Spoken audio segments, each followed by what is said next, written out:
क्यों कहा जाता है कि बेलपत्री के वृक्ष के नीचे अगर दिया लगाने का बोला है तो बेलपत्री का वृक्ष बड़ा होना चाहिए।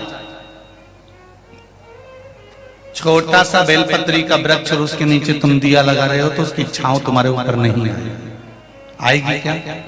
नहीं। तो बेलपत्री का वृक्ष बड़ा होना चाहिए, जिसके नीचे आप बैठ कर दिया लगाओ तो उसकी छत्र छाया रहना चाहिए।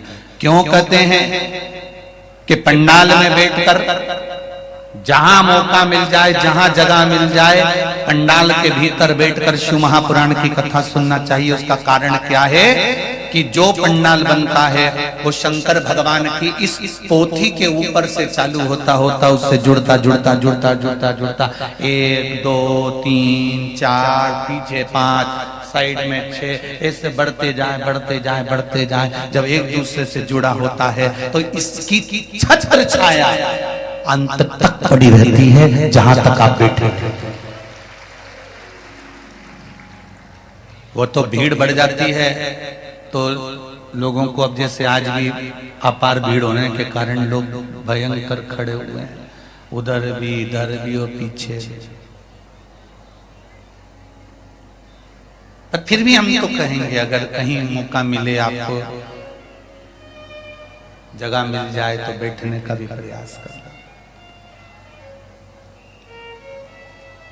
फ्रिज में जो सामान रखा जाता है, फल रखे जाते हैं तो वो सड़ते हैं। अरे बोलो जल्दी से, नहीं।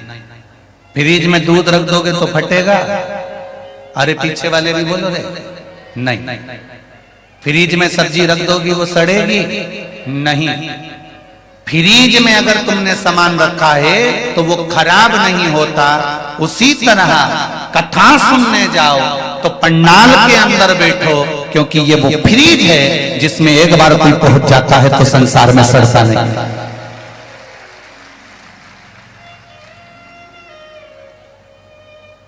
संसार में सड़ने से बचना है। काम, लोभ, आसक्ति, वासना, तृष्णा, मोह, ये सब मनुष्य को सड़ाने वाले हैं।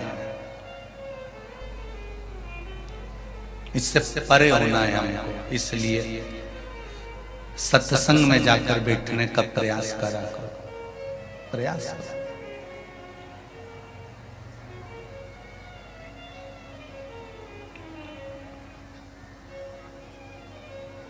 ना राम नाम लीनो तूने भरी जवानी में, तू डूब के मर जा रे चुल्लू भर पानी में, तू डूब के मर जा रे चुल्लू भर पानी में। जिसने मनुष्य की देह धारण करने के बाद अगर भगवान का भजन नहीं करा, स्मरण नहीं करा, संकीर्तन नहीं करा, तो उसका जीवन बेकार है। बहुत ध्यान देना, पहले भी कथा में कहा, फिर कह रहा है। पत्नी, बच्चे, घर और खाने को भोजन, पेट भरने का सामान तो तुम जितने जन्म लोगे प्रत्येक जन्म में मिलेंगे। सुन लेना रे भाई।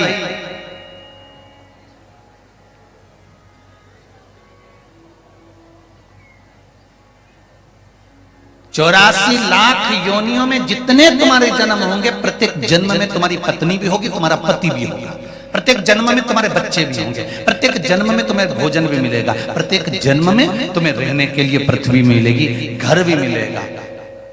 84 लाख योनियों में पत्नी, बच्चे, घर, सामान सब मिलता है, सब कुछ मिलेगा। पर 84 लाख योनियों में शिव महापुराण की कथा नहीं मिलेगी। ये शिव महापुराण की कथा तो केवल मनुष्य के लिए है, मानव की योनि के लिए। इसलिए कहा नौकरी करो, सर्विस करो, धंधा करो, बिजनेस करो, जो तुम्हें करना है सब करो, पर साथ में परिवार को चलाते चलाते शिव महापुराण की कथा, भगवान का भजन कीर्तन करते चलो। तुम्हारे पास समय नहीं रहता तो इतनी कमाई में से थोड़ा थोड़ा पैसा बचाकर दुकान में भी एक टीवी लगवा लो और उस टीवी में कुछ मत करो, केवल 2 बजे से 5 बजे तक जब तक शिव महापुराण की कथा है उस समय तक उसको चालू कर कर बैठ जाओ।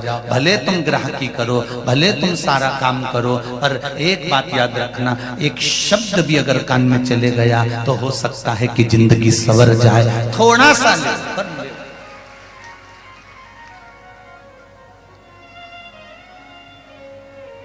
धर्म पत्नी भी अपने पति से कह सकती है, थोड़ा सा समय निकालकर कथा सुन लिया करो। दिन में समय नहीं मिले तो रात्रि में सुन लिया करो। अब पति कहेगा मैं इतना थक जाता हूं, कहां कथा सुन पाता हूं, कहां समय। और सत्य बात है माताओं, पुरुष के ऊपर गृहस्थी का बोझ बहुत ज्यादा होता है।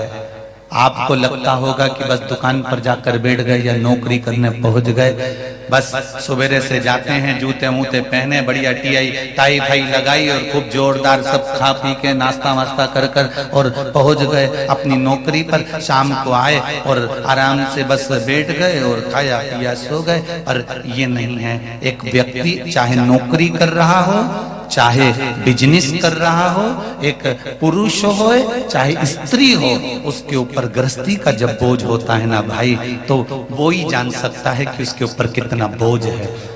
आप केवल उसका विल पावर मजबूत कर सकती हो। आप अपने पति से कह सकती हो और पति अपनी पत्नी से कह सकता है कि समय निकालकर, ये मानव का देह है, बच्चों के लिए करना है, परिवार के लिए करना है, कुटुंब के लिए करना है, सब कुछ करना है। घर भी बनाना है, गाड़ी भी लेना है, दुकान भी चलाना है, सबको देखना भालना, सब कुछ तुमको करना है। हम कह भी देंगे ना कि तुम ये सब छोड़ दो, तो तुम नहीं छोड़ सकते, क्योंकि मनुष्य का शरीर जब भगवान ने बनाया तो मनुष्य ने परमात्मा से पूछा कि तूने मुझे बनाया क्यों है। तो परमात्मा ने एक शब्द कहा, मैंने 2 कारणों से तुझे बनाया है। एक कर्म का भोग भोगने के लिए, दूसरा भजन करने के लिए। मृत्यु लोक में जाएगा तो तेरे को परिवार का भरण पोषण करना पड़ेगा। ये परिवार कौन है? तो भगवान कहते हैं तेरे बेटे, पूर्व समय में तूने जिससे कर्जा लिया होगा वो तेरे बेटे बनकर जन्म लेंगे। पूर्व समय में जिसने तेरा साथ दिया होगा, तू शादी कर कर उसका साथ दे रहा होगा। पूर्व में तूने किसी का बुरा करा होगा तो कोई बुरा करने के लिए तेरे पास में आ जाएगा। कोई तुम्हारा धन खाकर भाग जाए तो रोना मती। भगवान कहते हैं कि पूर्व में तू उसका खाकर चले गया था, मर गया था, तो आज तेरा खाकर वो चले गया। इतना सारा पैसा एक जगह पर लगाया, एक कंपनी में लगाया, एक बैंक में जमा करा, मालूम पड़े बैंक की भाग गई। तो ये कैसे भाग गई? तुमने तो विश्वास करा था, पूरा काम करा था, कागज तैयार थे, सब लिखा पड़ी थी, कोई प्लाट तुमने लिया था, उस पर किसी ने कब्जा कर लिया। जरा समझो कि ये पूर्व का है जो कर्म हमको भोगना पड़ रहा है। ये जितने पत्नी, पति, बच्चे, बेटा, बेटी, माता, पिता, भाई, बंधु, कुटुंब, कबीला, ये सब हमारे पूर्व के संबंधों के अनुसार हमको प्राप्त होते हैं। भगवान ने कहा कि मृत्यु लोक में जा रहा है, बस एक बात याद रखना, पत्नी को भी पालना है, बच्चों को भी पालना है, परिवार को भी पालना है, घर भी तुझे बनाना है, दुकान भी तुझे बनाना है, जमीन भी जोड़ना है, बंगला भी बनाना है, गाड़ी भी तुझे लाना है। पर उसके साथ में एक काम जरूर करना कि थोड़ा थोड़ा शिव का भजन करते चले जाना, तो जिंदगी संवर जाए। थोड़ा मात्र एक